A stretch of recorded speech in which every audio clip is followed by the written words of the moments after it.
Yo, what's up, y'all? Rusty here. It's the last couple minutes of my birthday day. Just did a post on my 35th birthday brown ale. Go check that out. Um, but before I hit the sack, I wanted to crack into this uh, vintage. Let's call it. It's my for my 30th birthday. Also did a kind of experimental beer. This one here is a birthday cake chocolate birthday cake stout.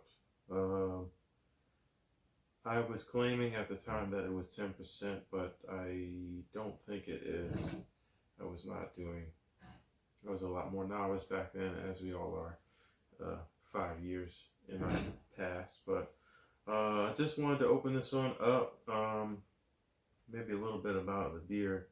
Um, yeah, I threw a cake in there. I had my wife cook up or bake up several chocolate birthday cakes without, I think she omitted the oil somehow, um, but just straight, like sheet cake, no frosting or anything. And I added it into the mash. And it was kind of a tough sparge, but uh, yeah, we got through it, and um, the beer turned out fine. I did a couple different variations. I did like a bourbon barrel, um, a few bottles of bourbon, oak and bourbon chips or cubes, and then I did like a gallon of raspberries. That one was the most was the um, that one was definitely the tastiest, but it might have gotten a little funk from I just added, I think, like whole raspberries from the store. And, raspberries you get from the store already, it doesn't take long for them to look kind of suspect. So that one might have been a little on the funky side. And then this one here is just the regular birthday cake, no additions or anything. Um, it's been sitting out here in the garage floor for, well, we moved here 4 years ago, but obviously this is a 5-year-old beer. Um, I was just looking. I have several bottles left, and that is because I wanted to save some, but it's not the best beer. um, the problem I have with it, or at least back then, and I haven't had one of these in a year, but the problem I had with it was it tasted like burnt chocolate cake or something. And I think my theory's always been that because I added the cake to the mash, and then whatever I got out of it went into the boil for an hour or more, that I got some kind of scorched, burnt flavors. It was chocolate cake, so um, actually this year I planned to rebrew this until I got off on that chocolate chip cookie kick. But I think if I were to do it again, I would add the cake probably, uh, maybe you'd want to do it post fermentation or maybe even during fermentation, but then you worry about being able to strain it out. But anyway, that's an experiment for another day, and um, yeah, let's see what happens. I'm kind of I wonder if this was ever infected. There's like a ring in the bottle neck, which I used to have a problem with a lot, but I don't get that too much anymore. But in case this spews everywhere. Nope, nope, that's fine. Okay.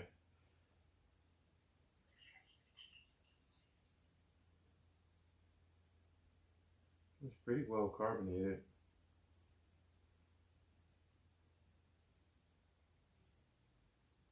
That looks pretty good. Okay, just pause for a couple of photos. Probably didn't need to say that, but okay, let's give it a taste.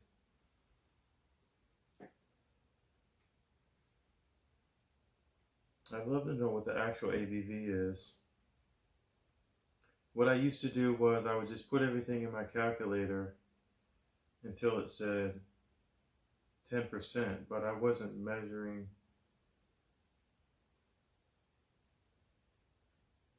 Why did I determine that didn't work?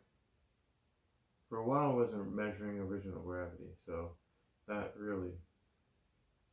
And then for a long time I wasn't measuring final gravity either, so possibly I have been hitting. I think with this beer I added a lot of DME, so my original gravity might have been on par with 10%, but I don't think it doesn't taste like 10%. I'm pretty sure I did not measure final gravity. I just went with whatever the calculator told me it was going to be. Because back then I didn't want to oh, it's dumb, but I did not want to sacrifice the amount of beer that fills a hydrometer. Okay, it still smells the same as I remember it. Kind of burnt. Chocolate.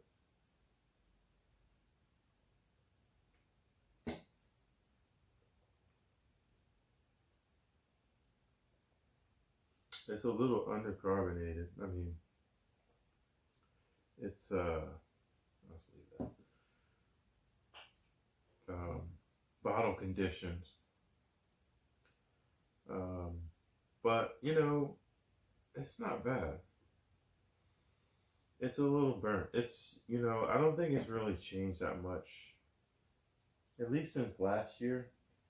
You know, I have bottles and I'll try one every year. It's still not improved to the point where I'm like, man, that's a great beer. But it's got some body on it.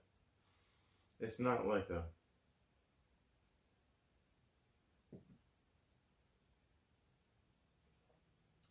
It does have a little bit more maltiness than, like smooth, like aged maltiness than I remember it having.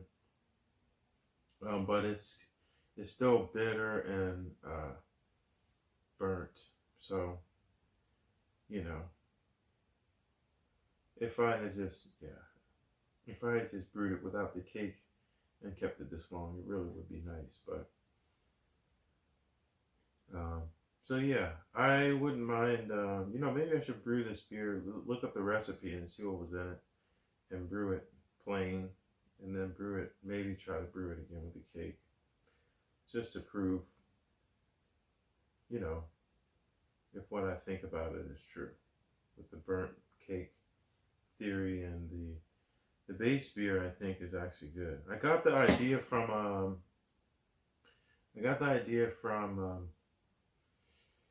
what's that magazine?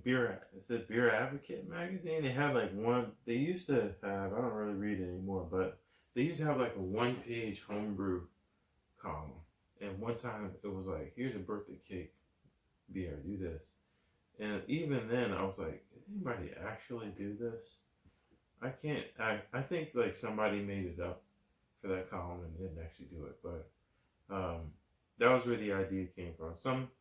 Some magazine edition of Beer Advocate in 2014 or 15 had the idea, and that's where I got it from. So, all right.